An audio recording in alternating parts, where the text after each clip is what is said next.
Beau jeu, nuit du 3e mercredi de novembre, quelques minutes avant minuit. Dans la rue principale de l'ancienne capitale beaujolaise, la foule a rendez-vous avec la fête, celle des sarmentelles. Dans les brasiers roulants, les sarments incandescents réchauffent les cœurs, enflamment les esprits. Le rituel, tous les ans renouvelé, est en marche. L'instant magique approche, la pression monte, le miracle va bientôt s'accomplir. Depuis la nuit des temps, dans cette région, la magie s'installe. Et cette magie s'exprime chaque année par soudain la disparition de toutes les lumières qui s'éteignent.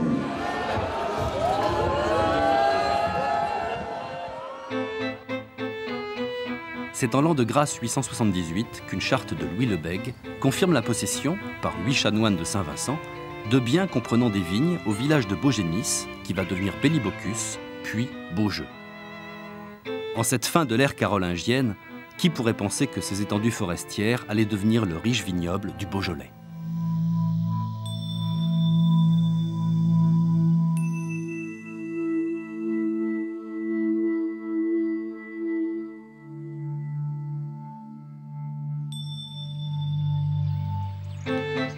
Dans les vignes, abandonnées quelque temps par les hommes, ce sont les bacchanales des étourneaux, les rondes piaillantes de ces grappilleurs voraces qui s'abattent sur le pays beaujolais pour se goberger du raisin délaissé.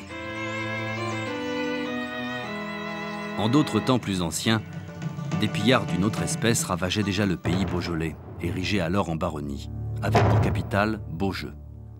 C'était il y a 1000 ans. À partir du XIIe siècle, les frontières éclatent et le fief devient un territoire très convoité. L'insécurité est le lot quotidien des habitants, d'autant que leurs seigneurs traînent avec eux une triste réputation de guerriers cupides, violents et pillards. La vigne, dans ce contexte, a du mal à s'implanter et reste le privilège des princes, des évêques et des abbés.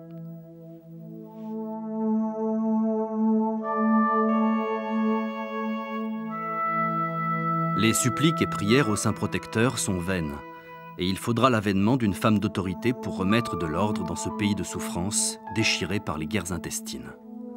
C'est Anne de France, dite de Beaujeu, fille aînée de Louis XI et régente de France, qui, avec l'aide de son mari Pierre de Bourbon, seigneur de Beaujeu, va ramener la paix et la sérénité dans les campagnes beaujolaises. Nous sommes au tout début du XVIe siècle, et c'est à cette époque que l'on peut dater l'expansion de la viticulture en Beaujolais. Anne de Beaujeu est donc la première femme impliquée dans l'histoire du Beaujolais, signe précurseur de l'importance des femmes dans la viticulture de ce pays. Certains aujourd'hui n'hésitant pas d'ailleurs à affirmer que sans les femmes, le Beaujolais n'existerait pas. Cette maison sur les coteaux du Juliénas est depuis quelque temps le siège d'une association qui tente à confirmer cette audacieuse mais désormais incontournable constatation. Ici, en effet, 12 femmes, représentant les 12 expressions du Beaujolais, se sont groupées sous l'appellation d'origine par elles contrôlée, les étoiles en Beaujolais. 12 appellations, 12 étoiles. Allez, le champ, file! Yo, tirez les fils. C'est ma dernière création. C'est pour les étoiles en Beaujolais. En gardant l'idée de feuilles, des sinus, j'ai associé plusieurs tissus qui rappellent tout ce qu'on fait, toute cette association. 12 appellations en Beaujolais, en face desquelles 12 femmes qui associent leur passion de vivre, leur passion du vin, de leur vignoble, et puis alors tout leur talent qu'elles ont, tout ce qu'elles ont à côté, chacune sa petite étincelle. Bon, moi je couds, je peins en plus, d'autres ont plein comme ça de bottes secrètes. Et à nous 12, on essaye de parler différemment du vin et d'en faire une promotion féminine à notre façon. Claire David, l'étoile de Juliénas, nous produisons sur un petit domaine des vins de caractère d'un vignoble planté sur des terrains argilo-sableux. Ce sont des vins que les femmes apprécient jeunes, goulayants, lorsqu'ils sont encore très fruités. Et nos compagnons, les hommes, les préfèrent plus mûrs. Ils les oublient souvent à la cave quelques années. Mais ça, c'est pas connu, et puis c'est pas bien dans l'image du Beaujolais. Le Saint-Amour est un vin plein de charme, comme son nom l'indique. C'est le vin qui est le plus au nord du Beaujolais. Il peut se boire jeune.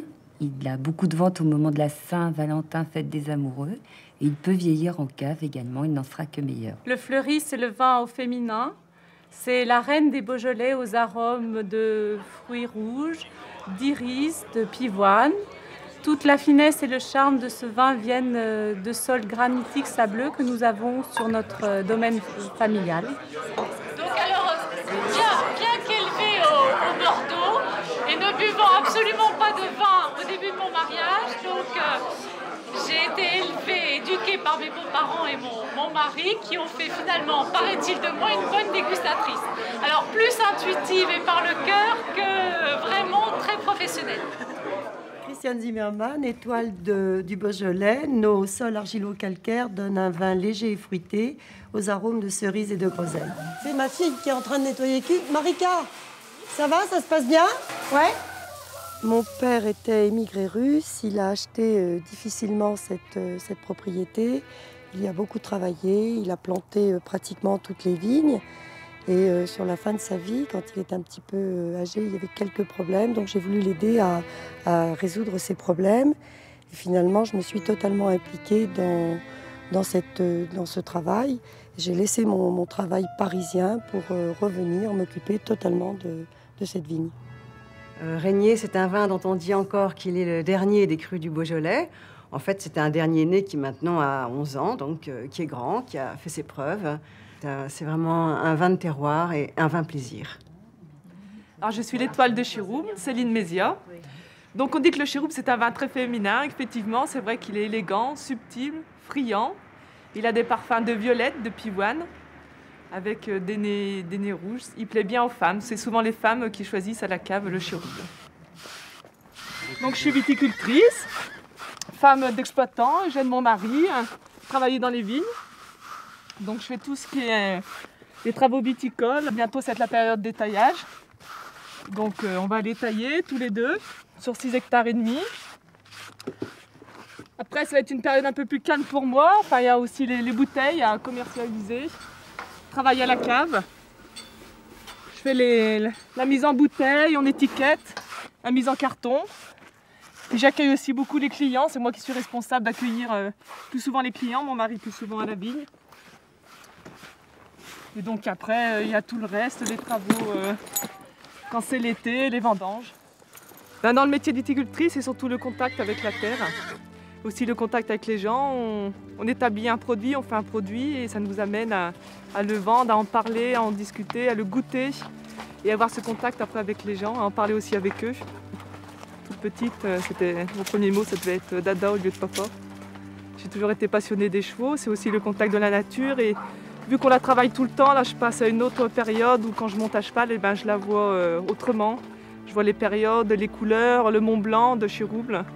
Et c'est vrai que ça amène à être plus patient, le contact avec la bête. Dans l'ancien temps, avant, ils travaillaient avec les chevaux. Et c'est vrai qu'ils aiment bien ça, quoi, les gens qui montent à cheval, qui s'en occupent. L'attraction animale a été la principale force motrice des viticulteurs du Beaujolais.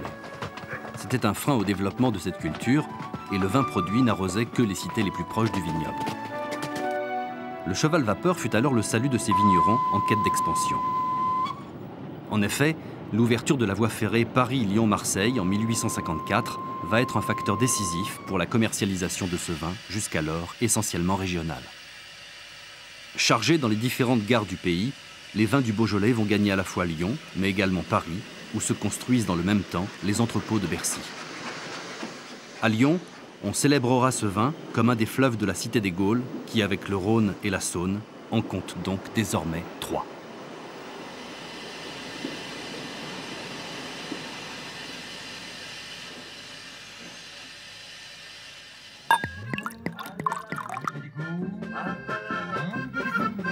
Beaujolais, ce nom français est aujourd'hui connu sur toute la planète. Amateurs et professionnels du monde entier viennent sur les coteaux du Morgon et autres brouillis respirer le parfum enivrant de la vraie convivialité.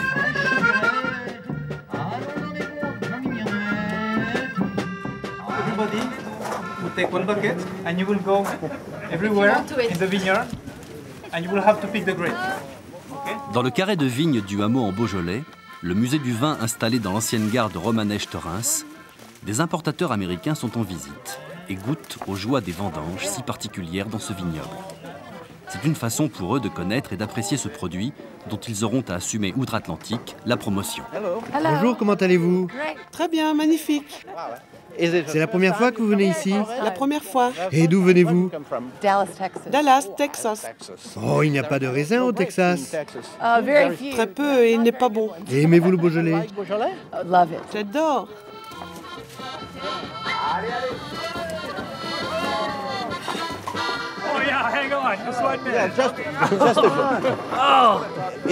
C'est la première fois que vous faites ce travail? La première et la dernière. Et vous le faites très bien, comme un professionnel. Oui, mais c'est très lourd.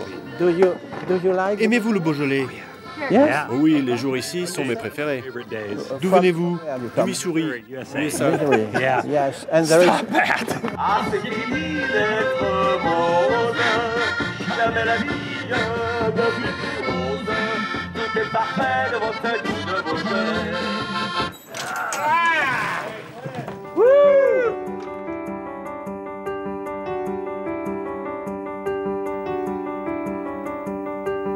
Beaujolais, Beaujolais village, Chirouble, Brouilly, Côte de Brouilly, Saint-Amour, Juliena, Chéna, Morgon, Fleury, Moulin à Vent, Régnier.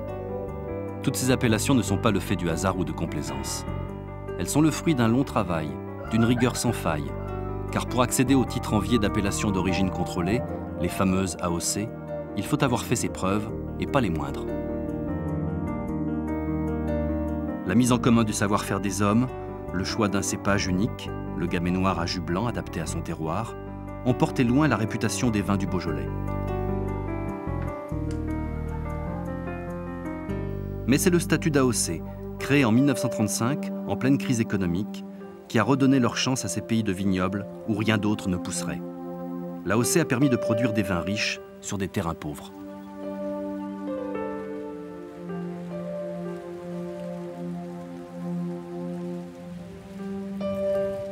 Alors le sol ici, vous êtes sur un sol sablonneux.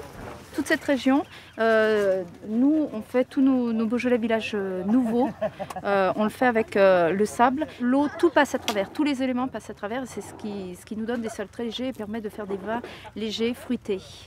Alors que tout ce qui est argile, c'est plus des vins de garde. Toutes les crus du Beaujolais, les sols sont beaucoup plus argileux et permettent, comme ils ont plus d'éléments, les vins ont beaucoup plus de structure.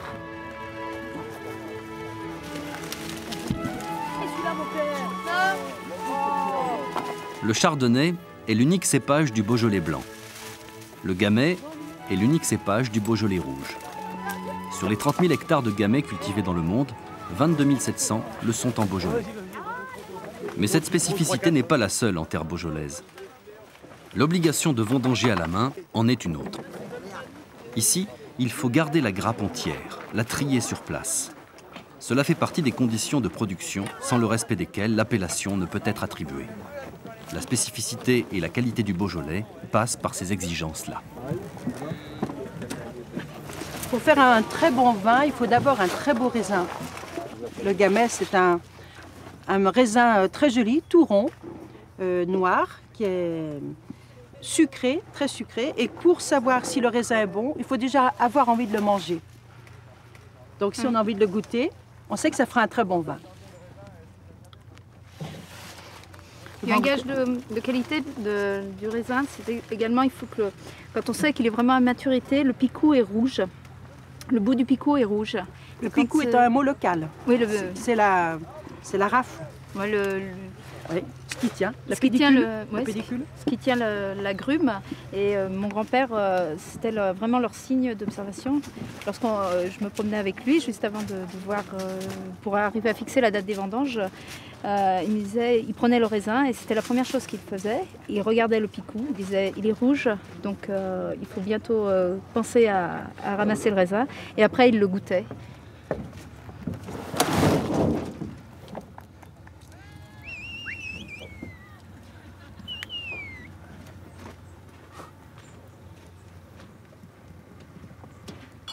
N'ayant pas pu reprendre comme Claire l'exploitation de mes parents, parce que c'est mon frère qui l'a reprise, moi je me suis dirigée vers le droit et je me suis tout de suite spécialisée dans le droit de la vigne et du vin. Ce qui fait que maintenant, j'allie la pratique, l'amour du produit avec la connaissance, j'allais dire, réglementaire scientifique de ce vin qui est quand même un produit dit agroalimentaire mais complètement à part.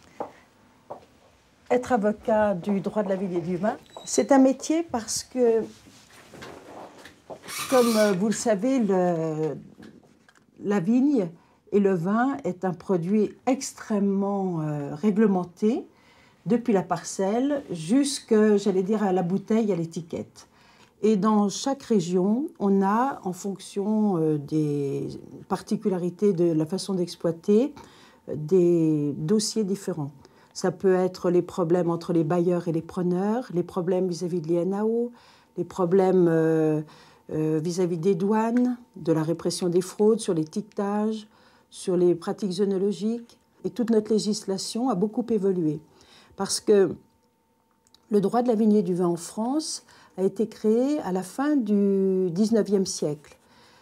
Et à cette époque, il était fait dans le seul but de protéger le viticulteur suite au grand désastre qu'avait connu la vigne, avec l'oïdium, le phylloxéra. Les vignes avaient disparu et certains petits malins avaient fait des vins avec des produits autres que le raisin. Dans le musée du vin, au hameau en Beaujolais, tous les témoins des drames successifs sont précieusement évoqués et conservés. Au XIXe siècle, notre vignoble beaujolais, pourtant en plein essor, est frappé par plusieurs fléaux successifs. D'abord la pyrale, vers 1830-1840, puis l'oïdium, vers 1850. Vers 1870-1875, c'est le phylloxéra qui frappe les vignes beaujolaises, et après 1880, c'est le mildiou. Heureusement, dans le Beaujolais même, des inventeurs, des savants vont trouver les parades nécessaires pour triompher de ces fléaux. La pyrale était un ravissant petit papillon aux ailes jaunes, mais ses chenilles, écloses au printemps, dévoraient les grappes de la vigne et détruisaient les récoltes. Il fallait donc l'extirper, et c'était d'abord une tâche confiée aux enfants, qui faisaient donc la chasse aux papillons, totalement inefficace, et c'est à Romanèche même qu'un habitant du village, Benoît Raclé, trouva presque par hasard la parade. Il se rendit compte en effet qu'à l'aplomb de son évier, le cep de vigne, qui recevait donc les eaux chaudes versées par la cuisinière, ne portait pas de pyrale. Il en conçut donc l'idée que l'eau chaude pouvait détruire les œufs d'où allaient naître les chenilles. Et il fit donc construire par le forgeron du village 2 instruments de cuivre qui permirent donc l'échaudage des vignes. Des femmes remplissaient des petites bouilloires de cuivre que l'on appelait des échaudeuses et elles vidaient donc soigneusement l'eau chaude sur les fissures de l'écorce. Elles ébouillantaient ainsi les œufs, les chenilles étaient détruites dans l'œuf et ainsi la pyrale fut extirpée vers 1840-1845 des vignes du Beaujolais et par la suite de la France entière. Les malheurs de nos viticulteurs ne sont pas terminés pour autant. En 1870, la vigne est ravagée par son plus grand fléau, le phylloxéra, puceron venu d'Amérique qui suce la sève des racines et entraîne la mort du plant. Il faut alors arracher la vigne au grand désespoir des vignerons. Tous les remèdes essayés sont vains, et ni l'urine des enfants des écoles, ni celle des chevaux des cuirassiers de la Pardieu viennent à bout du mal. Comment éliminer l'insecte tueur? On va tenter alors de l'asphyxier en projetant dans le sol des vapeurs de sulfure de carbone. Un inventeur de Villefranche, Victor Vermorel, met au point un pal à injecter dont l'usage très délicat s'avère inefficace, car le phylloxéra est engourdi mais pas tué. Il faut donc augmenter la résistance de la vigne française. On a observé que les racines des vignes américaines résistent au phylloxéra en le nourrissant sans mourir. Victor Pullia, propriétaire et botaniste de Chirouble, expérimente la greffe de sarments français sur les racines américaines et développe sa technique. Il sera appelé à juste titre le sauveur du vignoble beaujolais. On pensait les maux définitivement expurgés C'était sans compter sur une troisième calamité. Vers 1880, un autre fléau venu d'Amérique, un champignon qui détruisait les feuilles et les grappes, le mildiou, frappa les vignes beaujolaises, comme d'ailleurs les autres vignes françaises. Le remède consistait dans l'aspersion des vignes avec du sulfate de cuivre ou bouillie bordelaise. Et on retrouve Victor Vermorel parce qu'il fut sollicité pour mettre au point un appareil de pulvérisation qui devint la sulfateuse ou même plus précisément le Vermorel. Parce que cet appareil servit non seulement à traiter les vignes contre le mildiou, mais beaucoup plus tard, il y a une cinquantaine d'années, il était toujours en utilisation pour préserver les pommes de terre du Dorifort. Apparemment, le calme est revenu dans le vignoble beaujolais. La sérénité et l'optimisme sont de retour. Dans les villages, on peut enfin respirer à nouveau le doux parfum de la prospérité. La joie de vivre remplace la morosité et les fêtes de village, les vogues, fleurissent un peu partout. En ce premier dimanche de septembre, les vendangeurs sont encore à l'œuvre dans les vignes alentours. À Ouin, au pays des pierres dorées, on se prépare pour le grand événement annuel, le festival de musique mécanique. Depuis 1981, ce festival attire une foule colorée de mélomanes et de collectionneurs. La ville s'emplit alors des accents désuets des orgues de Barbarie et autres pianos mécaniques et limonaires que des amateurs éclairés amènent de partout.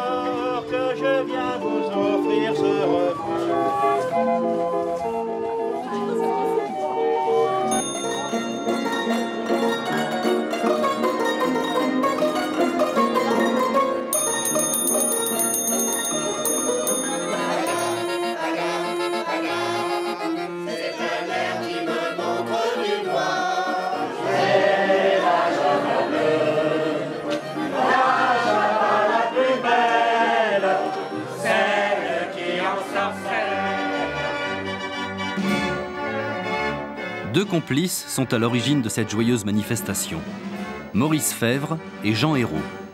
Ils ont suscité bien des vocations, éveillé bien des passions, comme chez ce collectionneur à la toque bien accrochée, tombé à pieds joints dans les rubans perforés de cette musique dite mécanique. Vous savez, dans ma jeunesse, tous les 14 juillet, il y avait une vogue. Et la vogue, il y arrivait des manèges, de chevaux de bois, il y arrivait des manèges de pousse-pousse. Et à côté de ces manèges, il y avait une espèce de boîte qu'on appelait un orgue limonaire. Et j'étais fasciné par ces cartons à trous qui défilaient. Et donc, un jour, mon ami Duclou de Tournu en avait un. Et ça m'a donné envie d'en acheter. Ça fait bientôt 35 ans. Et grâce à trois amis, Marc Fournier et puis Paul Hénard, on a pu les remettre en état. Paul Hénard, c'est les cartons. Fournier, c'est tous les instruments. Et voilà pourquoi aujourd'hui, on a sûrement une très belle collection. Le Beaujolais, c'est un vin qui chante dans les verres. Mais il n'est pas mécanique, il faut beaucoup de travail, parce que c'est le temps, c'est les vignerons, c'est la terre. Et tant que le raisin n'est pas dans la cuve et que dans la cuve, il n'est pas dans les tonneaux, on n'est jamais sûr de lui. Mais Beaujolais et musique, c'est quelque chose qui sonne bien.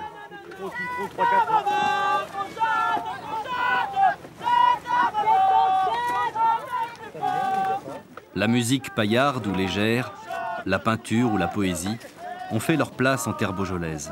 Et être viticulteur, c'est avant tout aimer ses coteaux, où grandit sa vigne et mûrit son raisin.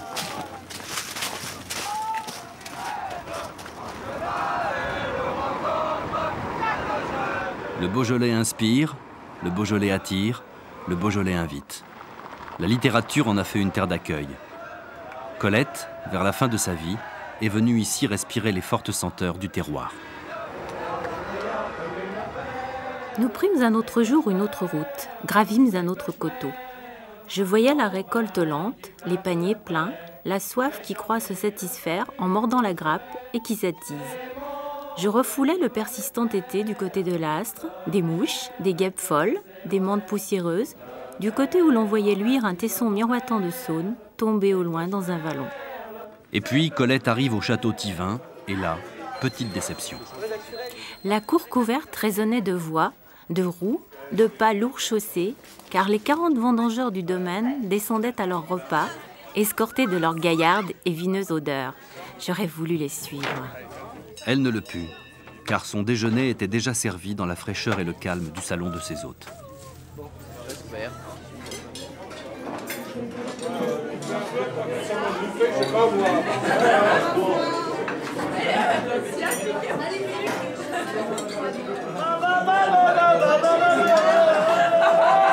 En bas, les 40 vendangeurs avaient la meilleure table, servie d'omelettes, de veaux, de poules, arrosée de ce vin qui, comme les plus beaux rubis, garde clair aux lumières sa sanguine et franche couleur.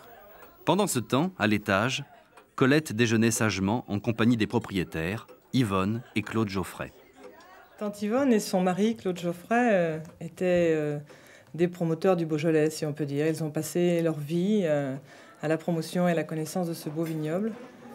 Toute leur vie, ils ont reçu ici journalistes, écrivains, artistes, avec beaucoup de gentillesse à cette table. Tante Yvonne était une très bonne cuisinière. Et donc ils venaient ici pour des repas, des dégustations, et il y avait toujours une belle ambiance.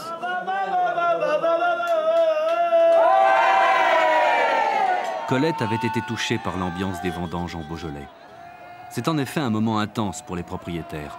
Et lorsque tout ce bourdonnement s'arrête, que tout retombe dans le silence des rangs de vignes désertés, le soulagement fait vite place à un vide, teinté de mélancolie. Cette impression est plus vive encore pour qui ces vendanges sont les premières d'une future longue aventure. Elle était hôtesse sur une compagnie aérienne. C'est là qu'elle a rencontré son futur mari. Il avait hérité d'un domaine viticole à Saint-Amour. Elle l'a suivi dans sa nouvelle vie. De ses premières vendanges, il ne lui reste aujourd'hui que de tendres témoignages. Merci Nicole, merci André d'être aussi sympa, ouvert et attentionné. C'est dur mais tellement réconfortant de vous avoir à nos côtés. Je suis heureuse d'être venue et de vous connaître un peu plus. Vous êtes adorables et mes acolytes sont tous d'accord avec moi. Je vous aime beaucoup. Déjà, une voiture vient de quitter le domaine. Dur de se dire qu'on ne se reverra peut-être jamais plus. Mais cette semaine passée en votre compagnie à tous m'a ravie. C'est étrange d'avoir vécu 7 jours ensemble, 24 heures sur 24. De rentrer chacun chez soi sans plus de contact qu'une étreinte et un échange d'adresses. Mille merci pour une semaine exceptionnelle.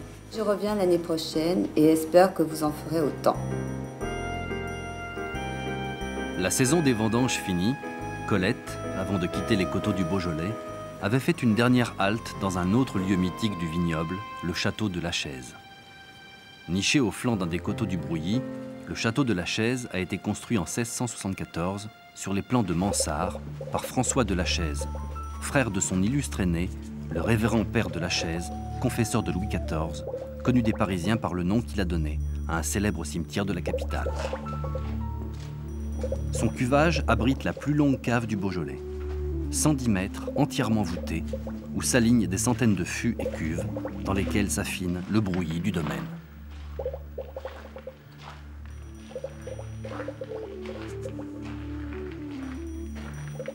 Et maintenant, les hommes de peine partis, c'est au vin de travailler, enfermés dans les fûts de chêne, sous les voûtes ancestrales du chai ou dans la cuverie ultramoderne gérée par des ordinateurs vigilants.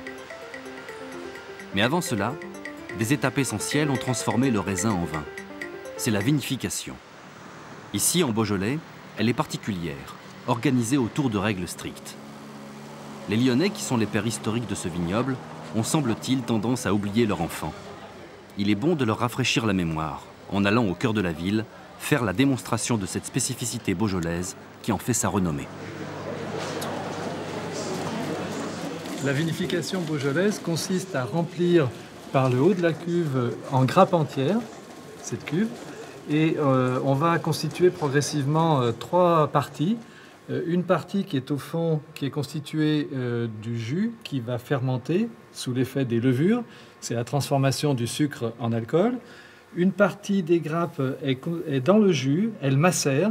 Et là, il y a plusieurs phénomènes qui se produisent, mais entre autres l'extraction, la libération de la couleur, les anthocyanes, et puis les tanins, les composés phénoliques, qui vont enrichir progressivement le vin. Et puis la spécificité de la vinification beaujolaise, c'est les grappes entières, dans la partie supérieure, qui sont dans une atmosphère de gaz carbonique, qui est produit par les levures, par la fermentation des levures. Le jus au fond de la cuve, dans lequel se produit la fermentation alcoolique levurienne, produit du gaz carbonique. C'est les bulles que l'on voit traverser la vendange ici, les grappes, et vont permettre de saturer le haut de la cuve et les grappes qui sont ici, et permettre donc la mise en place du métabolisme anaérobie de la baie entière. Et les effets, c'est la production d'alcool à partir du sucre, mais aussi la désacidification par transformation de l'acide malique en alcool, et puis également la production d'arômes qui sont spécifiques. Et tout ceci se passe à l'intérieur de la baie sous l'effet d'enzymes. Donc ce ne sont pas des micro-organismes comme la transformation du jus fond de cuve en fermentation alcoolique. Cette première étape de fermentation passée, elle ne durera pas plus de 4 jours, l'ensemble jus et grappe va faire l'objet d'un pressurage. Dans un temps passé, cette opération se faisait directement dans la cuve par des hommes qui foulaient au pied le raisin. Maintenant, l'automatisation s'est mise au service du viticulteur. Il n'empêche que le nectar qui sort de cette première pression est toujours le même et porte bien son nom. Voilà, alors là je fais un prélèvement du vin de presse. C'est même un moment particulier de la presse. Ça s'appelle le paradis. C'est la meilleure qualité de la presse que l'on ait à ce moment-là. Donc c'est un vin qui est très coloré, qui contient à peu près 8 degrés d'alcool, qui est très aromatique. On retrouve vraiment les fruits là d'une façon concentrée. C'est déjà du vin. C'est déjà du vin, mais il reste encore des sucres à fermenter et des arômes qui vont se produire aussi par la levure. Le paradis.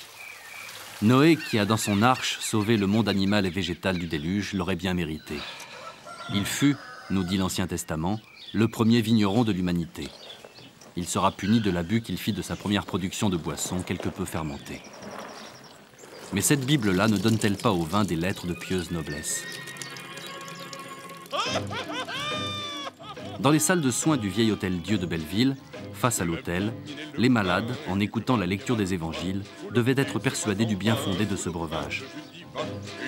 Il est dit en effet dans l'Ecclésiastique, « Le vin, c'est la vie pour l'homme quand on en boit modérément. Quelle vie mèneras-tu privé de vin?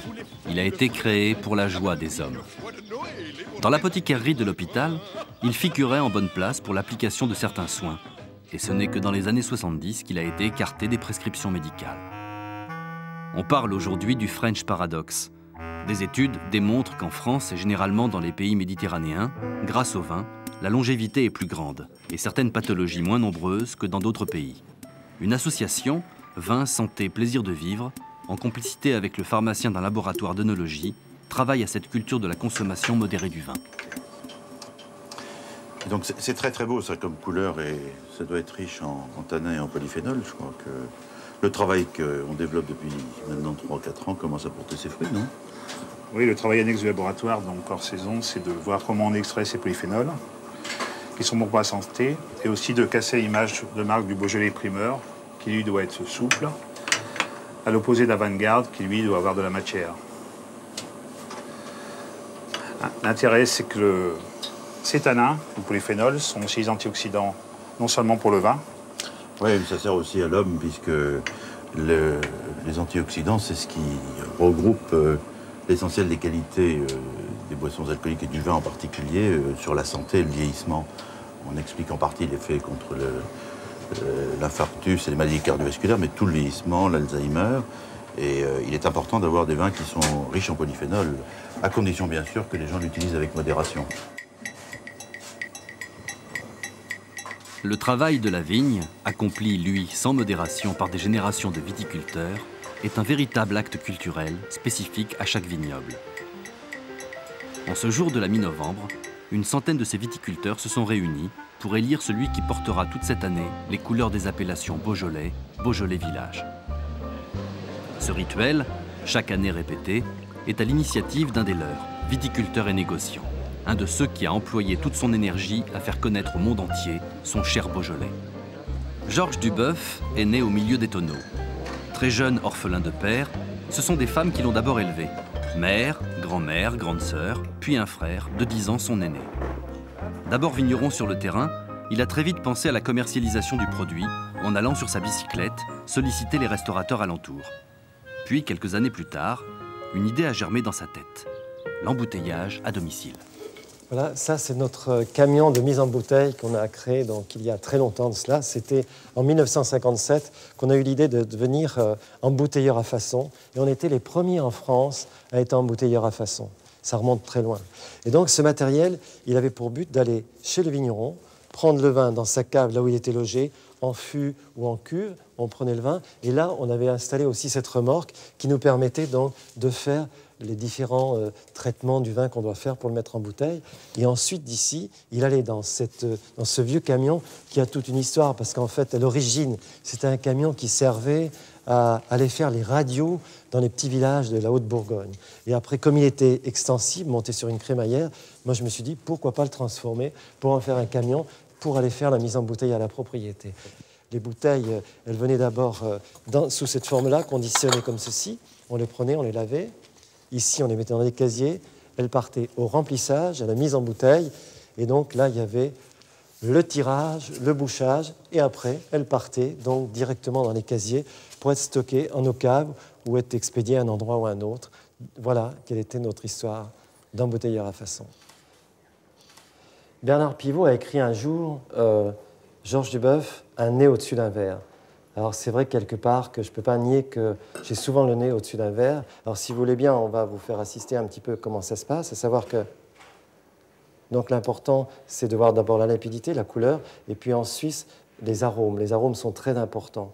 C'est quelque part, c'est là où on découvre le vin avec tout son côté floral, fruité, ce côté donc très particulier au Beaujolais, ces senteurs de fruits rouges que l'on trouve dans ce millésime, car chaque millésime a son caractère, a son histoire, son empreinte du temps, car c'est le temps qui imprime au vin ses caractéristiques, bien évidemment, par son origine, par son appellation, le terroir, le climat, et puis les hommes. Par évidemment, il faut qu'au départ, il y ait des vignerons qui soient de bons vinificateurs, qui savent mettre en valeur leur expérience, leur savoir-faire. Dès lors que le Beaujolais commençait à être connu et apprécié, il fallait lui donner une forme, créer une silhouette qui lui serait propre, une bouteille qui lui colle à la peau. C'est Georges Duboeuf qui redessine l'un de ces fameux pots de Beaujolais, aujourd'hui parfaitement identifiable.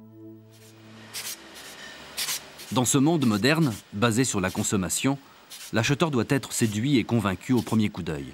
Il faut savoir attirer son regard vers le produit dont on est fier, et pour cela, habiller le contenant d'une parure en accord avec le contenu. C'est l'étiquette. En être le créateur est une vraie mission où l'artistique rejoint l'économique.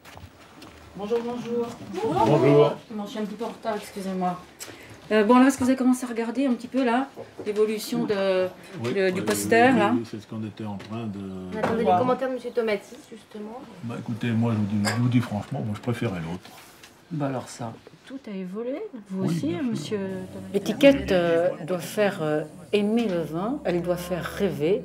Elle est la... En premier, quand vous choisissez, vous regardez une bouteille, c'est la première chose avec laquelle vous rentrez en relation. Donc, si l'étiquette a attiré, il est certain que si le produit, après, est en adéquation, ben, c'est gagné parce que tout fonctionne. Et donc, on propose de plus en plus, pas une étiquette, un habillage. Un habillage, c'est-à-dire l'étiquette, la collerette, la capsule, tout ça est très important car c'est une présentation et un tailleur, il a beau sortir du plus grand couturier, si vous avez le sac à main ou les chaussures qui ne sont pas assorties, c'est raté. Si pour une femme ne correspond pas la longueur de la robe à sa silhouette, c'est raté. Donc il est très important de pouvoir s'adapter et de pouvoir proposer un format d'étiquette par rapport à la bouteille et de regarder, et pas tout de créer sans arrêt, mais et de faire changer radicalement tout ce qui existe. Mais aujourd'hui, nous présentons l'habillage complet, car c'est très important. La vigne, par ses couleurs, ses métamorphoses, est source d'inspiration. Le vin produit de cette vigne aide à cela dans ce qu'il génère de plaisir et de convivialité. Autour du Beaujolais, des gens se sont groupés pour travailler et le fêter ensemble. Des confréries, des académies sont nées au hasard d'un repas pris au cœur du vignoble. Victor Perret, ex-propriétaire du mythique Coq au vin de Juliena, a créé un prix pour récompenser ceux qui, par leur talent, magnifient le Beaujolais. Comme ici Rick Cursa, dessinateur humoriste du Progrès de Lyon, qui a participé, comme beaucoup d'artistes, à la sortie en lumière de leur vin préféré, jusqu'alors un peu oublié, le Beaujolais.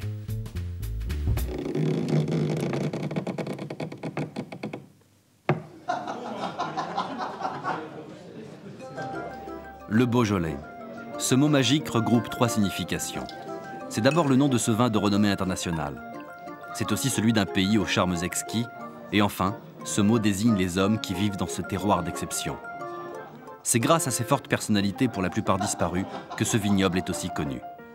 Claude Geoffray, le créateur du cru Côte de Brouilly, le premier à avoir amené les vins du Beaujolais dans les salons parisiens. Jean Guillermet, libraire et écrivain, a su communiquer sa passion de l'image et de la qualité touristique du pays beaujolais. Léon Foyard, négociant, mais aussi poète et écrivain, a la plume délicatement ciselée. Papa Bréchard, généreux et rebelle. Il s'est battu entre autres contre le projet d'installation d'une raffinerie en pays beaujolais et il a gagné son combat. Et Gérard Canard, le globe-trotteur. Il fait toujours le tour du monde, un verre à la main, pour chanter les louanges de son nectar préféré. Nous allons terminer par un homme d'exception, qui est Marguerite Chabert, cette femme unique dans les annales du Beaujolais, qui avait aussi une verdeur d'expression, une énergie absolument inébranlable, et qui, à la tête de la cave coopérative de Fleury, a su parler du vignoble, et là encore, le Beaujolais a su puiser toute la force, toute l'énergie nécessaire pour que ce petit vignoble, car en fait c'est un tout petit vignoble, soit un de ceux qui, autour de notre planète, est le plus connu. Bonjour, monsieur Bell. Bonjour, monsieur Bell. Oui, asseyez-vous. 先ほどもちょっとご紹介しましたけど、monsieur Bergerさん。Près de Villefranche-sur-Saône, une école hôtelière s'est installée dans les murs du château de l'Éclair. Parrainée par Paul Bocuse, elle y reçoit des étudiants japonais, fascinés par la cuisine française. Ils y apprennent bien sûr les bases de cet art, mais étant au milieu des vignes, ils cherchent à comprendre les mystères de l'élaboration de ce vin, si apprécié au pays du soleil levant, et à découvrir les subtilités de ses arômes et de ses saveurs. Cet après-midi, on va préparer un entremets à base de Beaujolais. On va préparer Charlotte Beaujolaise. Donc la Charlotte Beaujolaise est constituée de quoi? D'un biscuit Beaujolais, c'est-à-dire 100 g de nappage rouge, 6 jaunes qu'on va mélanger ensemble, 100 g de farine, 75 g d'amidon de maïs qu'on va tamiser ensemble, des blancs d'œufs, du sucre et un peu d'eau de vie de poire. Donc ça, c'est l'élaboration du biscuit pour pouvoir faire la structure de l'entremet. Donc maintenant, je redonne un petit coup de sucre glace dessus et on va passer ceci dans un four à 200 degrés pendant 10 à 15 minutes environ. Ensuite, il y a une chose primordiale, c'est avant tout, c'est de faire macérer des poires dans un sirop. Toute la base vient de là. Des poires qu'on a macérées dans du Beaujolais, du sirop, du sucre et de la mêle de citron pour que les poires ne soient pas trop noires, qu'elles restent toujours bien blanches. Pour pouvoir faire notre garniture beaujolaise à base de pulpe de fruits à base de poire. Donc 125 g de pulpe de poire, 100 g de sucre. On va faire une meringue italienne avec de la pulpe de poire de macération, 350 g, et on va mettre des feuilles de gélatine. La feuille de gélatine, c'est pour pouvoir coller notre entremets, pour qu'il soit bien structuré. Et en dernier, on ajoutera de la crème fouettée. La crème fouettée, pas trop serrée. Donc on mélange délicatement pour toujours garder la légèreté du produit. Les poires ont été pochées pendant un laps de temps, les voici, bien cuites. Donc on remarque bien tendre, bien coloré. Donc on va la hacher, on s'en servira comme garniture celle-ci. Donc on va la hacher en dés. じゃあこちらですけど前もって仕込んでおいた洋梨の、ボジョレにですねで、こういうふうに Pour l'élaboration de tout ce genre de choses, on va faire aussi un imbibage de sirop et d'eau de vie de poire pour augmenter la teneur en goût de poire du produit. Donc on va garnir à la louche, on va mettre de la crème au fond, on va disposer les poires pochées au Beaujolais à l'intérieur. でこれを表面に飾ってあげることで今日使ってるフルーツが何を使ってるかっていうのよくわかりますよね。洋梨を使ってます。でしかもただの洋梨 Pour faire une belle présentation de notre entremets, on va faire un glaçage à base de sirop de poire, de sucre, de pectine de pomme pour pouvoir gélifier notre nappage. Donc ceci, c'est toutes les grandes lignes du produit pour pouvoir élaborer cet entremets. Élaborer des mets aux saveurs si subtiles, c'est bien. Savoir choisir et proposer le nectar qui les accompagnera, c'est une autre affaire. Pour déguster un vin, en fait, il y a 3 phases. On va commencer par le regarder, ensuite on va le sentir et ensuite on va le goûter, le mettre en bouche. まずね、皆さんに、ワインのことをだんだん話す前に、一番基本であるデギュスタション、利き酒の方もご紹介したいと思います。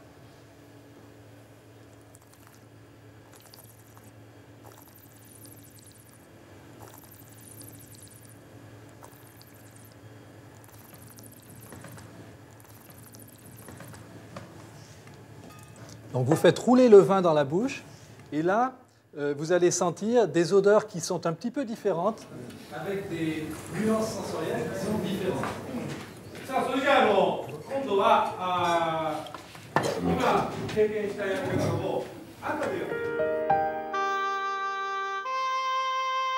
Derrière les vitres des cuveries, une messe aujourd'hui se prépare. C'est la grand-messe annuelle du Beaujolais. Dans quelques instants, le monde entier prononcera ces mots magiques, repris sur toutes les lèvres des adeptes du bon vivre. Le Beaujolais nouveau est arrivé. Phrase magique, phrase d'une extrême puissance parce que d'une extrême simplicité. Le Beaujolais nouveau est arrivé. Phrase qui n'a jamais été traduite et qui chaque année, depuis plus de 50 ans, fait le tour du monde. Pourquoi? Comment se fait-il que ce vin, connu localement, en particulier à Lyon, capitale des Gaules, est arrivé à quitter les rives de la Saône et du Rhône pour faire le tour de la planète? Eh bien, c'est une fois de plus une histoire d'homme. Une histoire d'homme et d'homme un peu particulier, puisqu'il s'agit de journalistes. Je plante le décor, la guerre, Hitler arrive, coupe la France en deux, Paris occupé, Lyon zone libre, les journaux, ne pouvant plus exercer leur métier, envoient leurs journalistes à Lyon. Et qu'est-ce que font ces journalistes parisiens?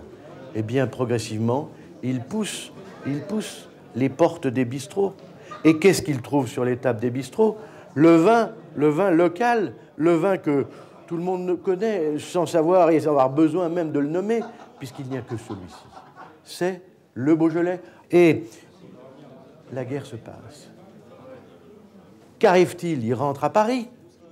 Et à ce moment-là, tous ces journalistes parisiens, après leur stage lyonnais, ayant découvert le Beaujolais, écrivent dans leurs journaux. Ce sont les journalistes parisiens qui ont emmené le Beaujolais nouveau à Paris. Et puis de Paris, caisse de résonance, on est parti à Londres, et puis on est parti à New York, et puis on a fait le tour du monde, Tokyo, Singapour, Buenos Aires, etc. Mais les gens du Beaujolais n'ont pas voulu créer le Beaujolais nouveau. Ils ont accompagné le phénomène, Ils ont eu un talent logistique exceptionnel. Ce Beaujolais nouveau est quelque chose d'absolument unique. Êtes-vous vraiment prêts?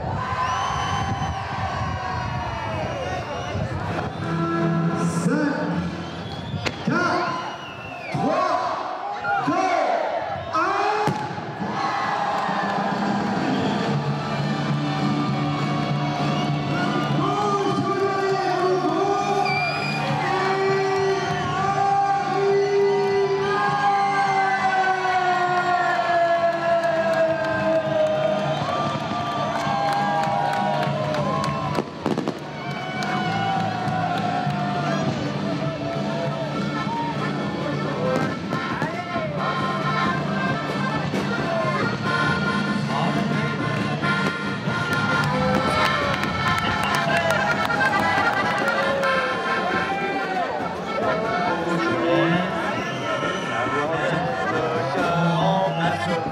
On se sent mieux, on est plus bien. Ça brille un bar où ça rase, un tout petit goût de Beaujolais. Ah, c'est fini d'être mondain, jamais la vie de plus rose. Tout est parfait de votre goût de Beaujolais. Allez, allez.